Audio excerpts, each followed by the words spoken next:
මෑතකදී අපේ ආයතනයේට මුහුණ දෙන්න වෙච්ච සිදුවීමක් නිසා සහ තවත් කරුණු කීපයක් නිසා මට හිතුණා පොඩ්ඩක් මේ ඉමිග්‍රේෂන් සහ මයිග්‍රේෂන් රූල්ස් වල තියෙන වැදගත්කම ගැන පොඩ්ඩක් පැහැදිලි කිරීම වැදගත් වෙයි කියලා.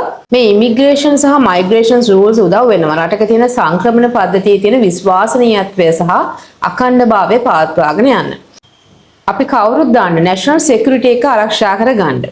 සාමාන්‍ය ඒ වගේම තමයි වංචා වළක්වීම. එහෙම නැත්නම් ෆ්‍රෝඩ් එකක් වළක්වන්නත් මෙන්න මේ ඉමිග්‍රේෂන්ස් පද්ධතිය අනිවාර්යයෙන්ම කැප වෙලා වැඩ කරනවා. ඒ කියන්නේ fairness to each and every applicants. ඒක අපි සරලව මෙන්න මෙහෙම පැහැදිලි කරමු. ඇප්ලිකේෂන් එකක් දාන හැම පුද්ගලයෙක්ටම එක විදිහටම මේ ලීගල් සිකියුරිටි එකේ තියෙන ආරක්ෂාව ලබා දෙන්නත් ඔවුන් වග කියනවා. අනිත් වැදගත්ම දේ තමයි හැම රටකම ඉමිග්‍රේෂන් ලෙජිස්ලේෂන් එකක් තියෙනවා. හැම ඇප්ලිකන්ට් කෙනෙක්ම මේක ෆලෝ කරන්න ඕනේ සහ ඒකට බැඳී සිටිනවා.